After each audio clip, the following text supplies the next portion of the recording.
Agriculture plays a chiefly role in economy as well as considered to be the backbone of developing country like the Philippines. For decades, agriculture has been related with the production of vital food crops and other essential needs. The present era of farming includes dairy, fruit, forestry, and poultry, beekeeping, etc. In agriculture, different processes and methods like pest control are performed to yield the best crop and to maximize the harvest. Studies have shown how advantageous pest control is when it comes to yielding better crop and when it comes to quality and quantity. However, the development and advancement when it comes to pest control is still lacking here in the Philippines. In line with this, and important issues arise, this is what conclude, and this is a bridge that this is the gap that we are trying to bridge through the use of technology. Before we continue, allow us to introduce ourselves.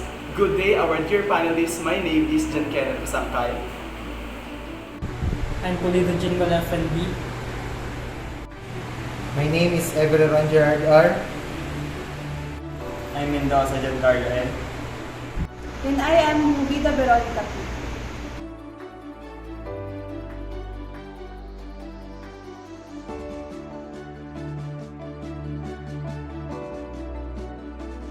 By the end of 2050, the demand for crop is set to skyrocket. The agricultural production is expected to support rapid population growth, with the world population projected to grow by more than a third or 2.5 billion between 2009 and 2050. The researchers are concerned about the reliance on agricultural yields to support population growth.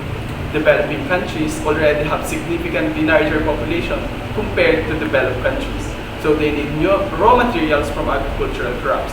In the Philippines, the agricultural sector contributes an average of 20% to the national income and employ more than half of the total labor force in the country. These studies and statistics just shows how vital agriculture is in our way of living and our economy, especially as a developing countries. The main problem with this is there is still a lack of development in terms of pest control. And if it is not lacking, the development and advancement when it comes to pest control is either lacking, costly, or inaccessible to a lot of farmers. Because of that, other issues arise and the other problems arise that includes the effects of pesticides to human health, effects in our environment, effects in labor and productivity. According to World Health Organization or WHO, the traditional pesticide spraying method is inefficient, and if one is wearing protective clothing and hazardous chemical used to spray can be lethal to workers.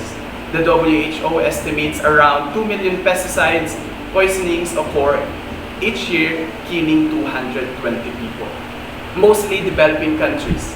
In the Philippines, pesticide poisoning has been an increasing problem, and vegetable farmers are exposed to pesticide so far, to the greater extent than rice or corn growers because of manual techniques used. It is very alarming. Of particular concern is exposure to young children who are often employed in the vegetable growing from an early age.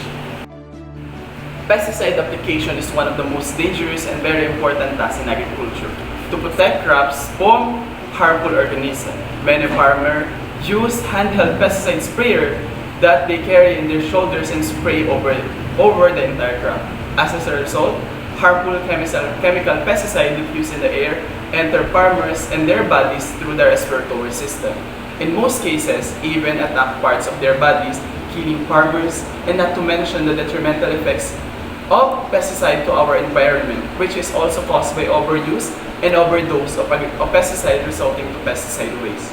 Agricultural concerns are not new to a lot of people. That's why engineers, developers, and other professionals are trying their best to address these difficulties. In the past years, researchers and developers have developed and utilized agricultural robots to combat these difficulties.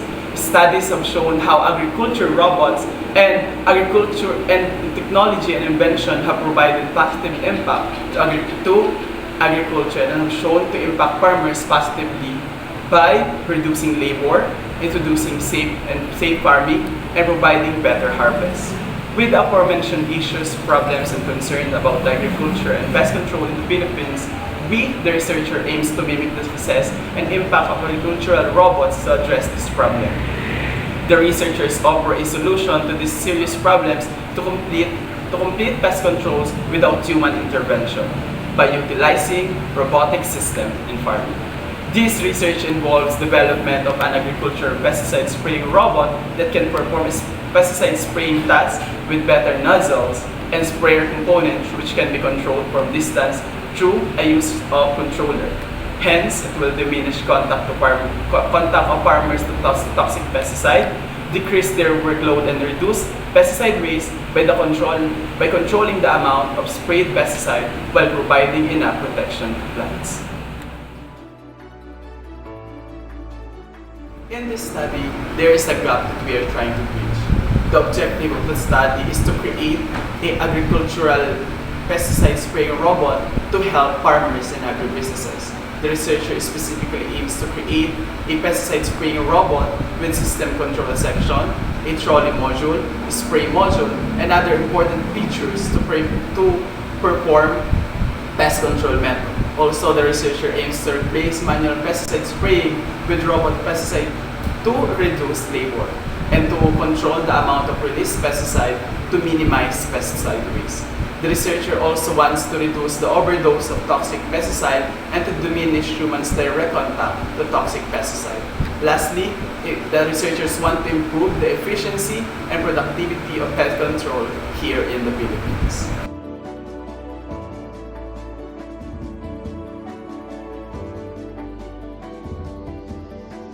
Just like any study, this study has scope and limitation. And this study has the following scope. First, it can perform pesticide spraying process, and the robot is connected to a module code using Bluetooth. It is also connected using an app which is installed in an Android phone. It can perform contactless pesticide spraying process, and it is also rechargeable. It has a trolley module as a carrier trolley carrying the liquid jet and the entire hardware system. It has a fertilizer sensor that will notify the user in the app if the level of the fertilizer is low. Also, it has a spray module consisting of spray, pumps, relays, screws, fixation rod, and DC machine. The pesticide sprayer has a liquid jet which can be filled with any type of liquid pesticide. This study will be conducted for only 6 weeks from June 13, 2022, and this study will be conducted by 5 engineering students from MSCUF INC Candelaria as researcher with the help of their professors. This study will be conducted in Candelaria, Quezon, including the whole development of the system and its whole progress. Lastly, its aim is to help the farmers to be efficient, to be safe, and for better pest control. This study has its own limitation. In case of technical issues and problems, a repair will be done, and this project has a maximum Bluetooth communication range of 1.8 km. The gallon also can only hold maximum volume of 10 liters of pesticide at a time. The controlling app only works on Android and no other mobile operating system. Lastly, the robot has only one backup batteries in case the battery runs low. And that is the scope and limitation of the study. We will now proceed to the significance of the study, which will be explained and elaborated by Mr. Ever. Now, let's proceed to the significance of the study. This project will be beneficial to farmers, environment, agribusiness, and future researchers and developers. This project will help farmers to easily control the pests without exerting too much of their energy, since the machine can be operated through Android phones.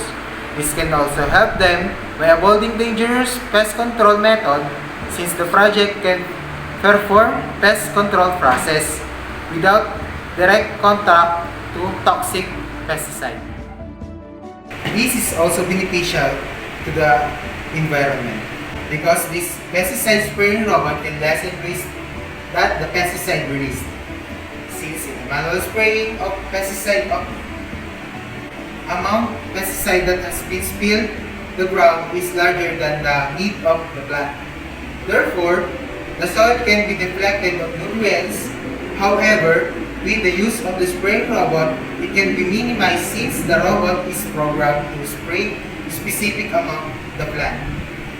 Also, this project can help agribusiness by providing safe, efficient, and cost-effective robot pesticide sprayer can lessen the issue regarding the effect of pesticide to environment and human health.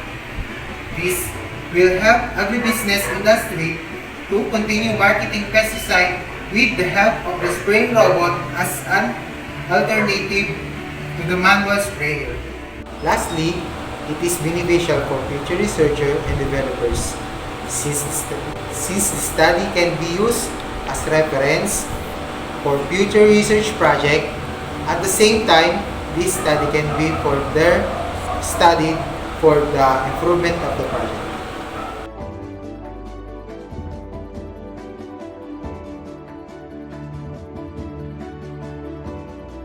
The use of traditional pesticide sprayers has been very popular over the last few decades. It helps farmers and business owners in different ways and benefits the agricultural industry. But how many related to this method of pesticide introduction process, including health concern, environmental concern, probability, and efficiency concern? There are seriously drawbacks. Therefore, one of the objectives of this study is to provide an alternative and replace traditional pesticide sprayer with robotic pesticide sprayer to address the following. First is the human health concern, a journal article entitled Pesticide Exposure, Safety Issues and Risk Assessment Indicators found that the abuse of pesticide or inefficient sprayer can cause serious human health concern and environmental problems in the practice of chemical crop protection. In addition, a journal published by the National Medical Library, the Malas and Kutrobas, showed that direct exposure to the pesticide can harm people through poisoning or injuries. Poisoning caused by pesticide that attack internal organs and system, while injuries are usually caused by pesticide, which are external irritants. Some pesticides are extremely toxic to the human body. Only small amount can have very harmful effect. Another active ingredients are less toxic, but overexposure to them can also be harmful. The toxic effects of pesticide exposure range mild symptoms such as mild skin irritation and other allergy symptoms to more severe symptoms such as severe headache, dizziness, can cause serious symptoms such as convulsion, coma, in some cases, death.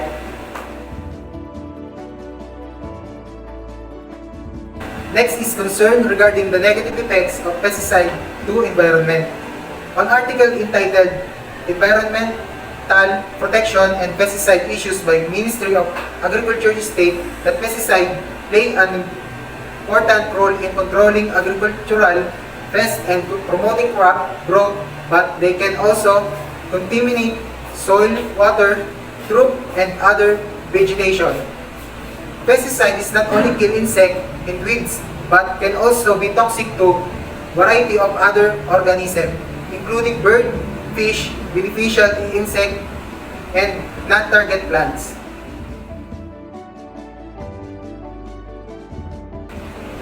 Lastly, there are some issues in traditional pesticide spraying method when it comes to labor, efficiency, and productivity. In conventional sprayer, that flow control nozzle are not working efficiently in the field and produce more amount of drip and increase pesticide amount and less effective for pest and insect. By changing this technology with this use of better tools and component, the life of agricultural farmers improve with good production of crops. less and effective pesticide use and real-time application of pesticide. Now, let's proceed to the review of related study that will be discussed by Ms. Subida Veronica P. Let's now move on the related studies in this project. In recent years, this has been increasing interest in the development of autonomous vehicle in agriculture. This vehicle can operate 24 hours a day in a most weather condition.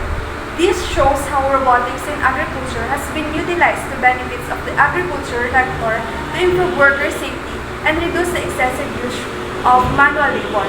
According to Blackmore, the agriculture automated vehicle system can reduce their environmental impact if they can reduce their overuse of chemicals and the heavy consumption of energies such as diesel and fertilizer through controls that are more suitable to stochastic requirements. And also, Blackmore and Rippentroj point out and stated na many autonomous platforms that may be available in the future.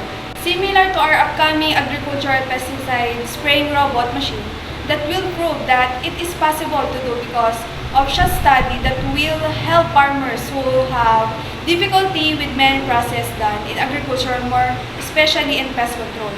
Actually, in few studies has been published in economic impact of autonomous agricultural machine, and the result shows promising and advantageous effect of agricultural robots in economy.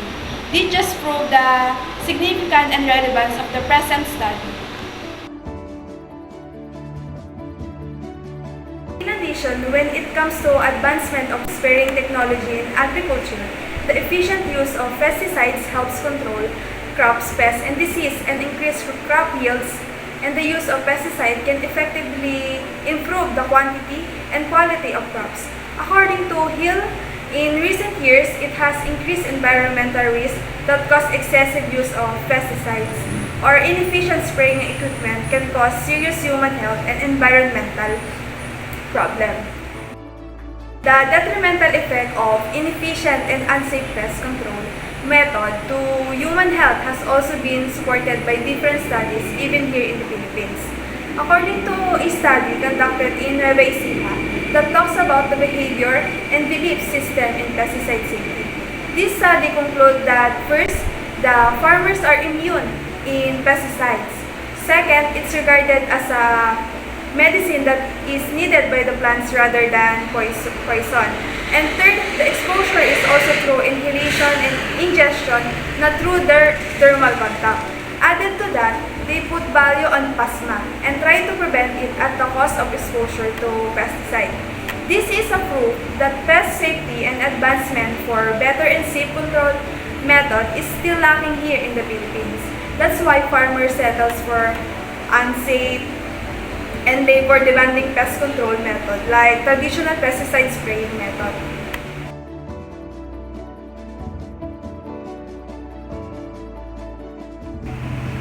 The conceptual model of the study presents the IPO, Input, Process, Output model of the project. The input requirements are subdivided into three: the knowledge requirement, software requirements, and hardware requirements. The knowledge requirements concern with pesticide classification and kind uses and agricultural robotics. Software requirements include AutoCAD 2018 for implementing design, Arduino IDE, MIT app Inventory 2, the Arduino IDE are required in order to provide a serial communication to the system which was programmed to satisfy the presented system prototype. And MIT app Inventory is for creating an application in the Android code. Hardware requirements includes our Arduino Uno, DC motor, battery, Bluetooth module, micro servo motor, motor drives, and jumper wires. The process section includes creating a program by requirement gathering system design. By create a program flow diagram and block diagram, process section includes the hardware and system development, which be elaborated later in this presentation. On the other hand, the output of the presented project summarizes to agricultural pesticide spraying robot. It will be evaluated in accordance to design, efficiency, functionality, maintainability, and usability. Let's now proceed to the definition of terms that will be discussed by Mr. Pulido Jr.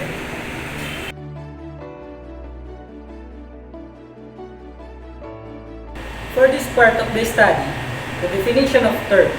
This involves the terminologies that might appear unfamiliar to some of the readers. In addition, this also gives the highlights to the words that may root to the topic of the study. The following are the terms included in this section. Agricultural pesticide spraying robot. Technically, this is a machine that uses pesticide.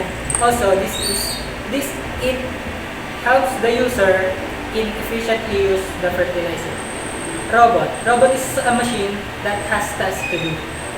Pesticide, any materials that help to eradicate pests in plant crops. Pesticide sprayer is where you put your pesticide for easy application. And Arduino is a microcontroller used in the study because besides from being inexpensive, this device could be easily used by the student unlike other complex microcontroller. In figure 2, block diagram is shown in this section. As you can see, it has 6 components. The following are the components that will be used. Arduino. This will be the brain of the prototype and it has a port input and output. Second is, the next one is the Bluetooth module that will receive the command using an Android phone. Number 3 is for robot. Just like any other robot, the power supply is the energy source of this project. And number 4 is motor driver module. This was designed to receive a signal from the microcontroller to be able to supply the right amount of voltage for every motor in the robot. Number 5 is relay module. This part of the project will relay the signal to the pesticide pump if it needs to do its work. Number 5 is pesticide. Number 6 is pesticide pump. It will moderate the pressure of the pesticide being sprayed. In figure 4, this will present the flowchart of algorithm of the agricultural pesticide spraying robot using our Android phone.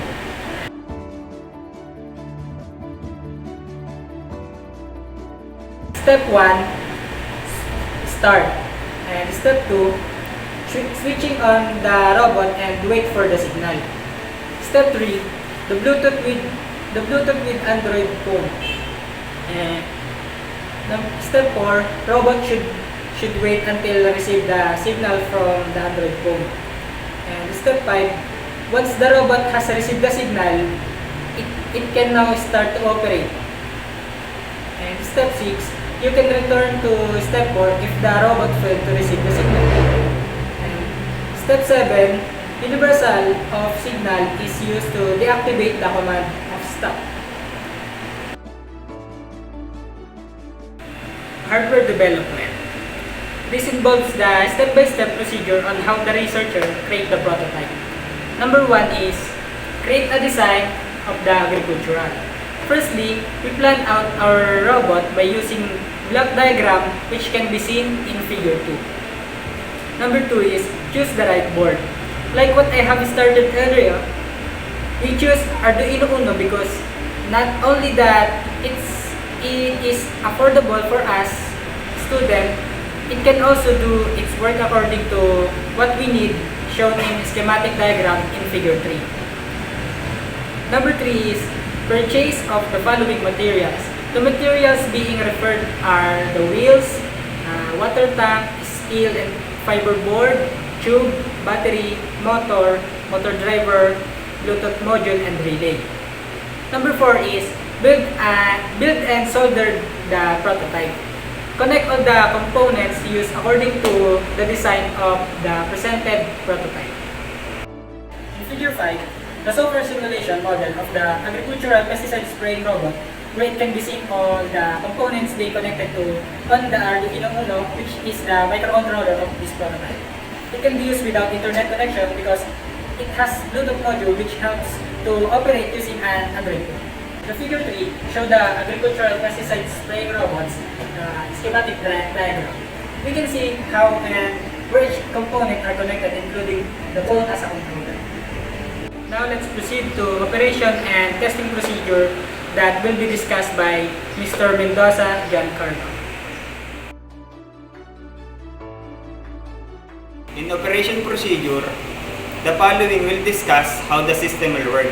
Number 1, liquid pesticide on the gallon container at the back of the robot. Number 2, turn on the robot and connect with it the Bluetooth app controller on the mobile phone. Number 3, the mobile phone will send signals to the robot to signal a specific command. Number 4, robot will execute the signal command. Number 5, check if the robot responds to the command properly. Number 6, when the pesticide content levels turn low, the robot will notify the operator. And last, when the battery turns low, the robot will notify the operator. In testing procedure, the testing procedure includes battery life test, robot performance testing in variety of roads, and spray test.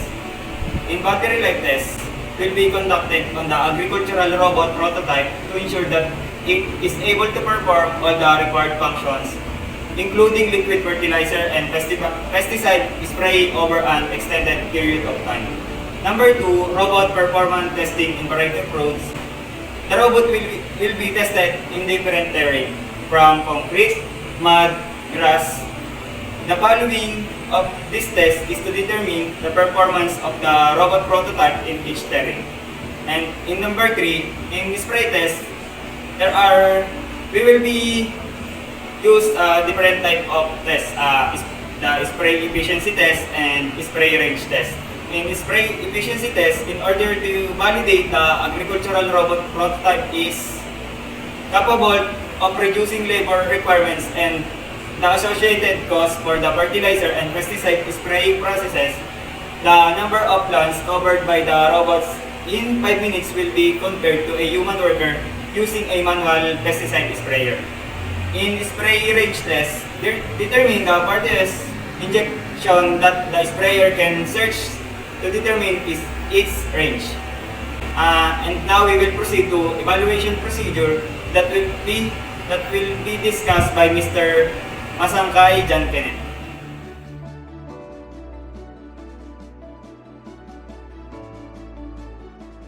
As for the evaluation procedure, pilot testing was used for initial evaluation to analyze the software and hardware as it corrects and confirms that the system complies to the requirement. It was processed until it was accurate and free from mistake and the participant to utilize it. A survey-based questionnaire on the performance of the prototype was used to implement the evaluation process when the prototype was demonstrated. 5 engineering students and 5 evaluators each received an evaluation tool. Before beginning the evaluation, the researcher explained to the respondents how the system works and the steps for launching the prototype. The prototype's evaluation was monitored during the demonstration process, and the respondent will respond to the evaluation survey for the project's overall evaluation assessment. The arithmetic mean that resulted for the computation of 5 Likert scale survey questionnaire was employed. Based on the verbal interpretation of excellence, very good, good, fair, poor interpretation was used as criterion for deciding whether or not the developer's prototype was beneficial. You can refer to the table above.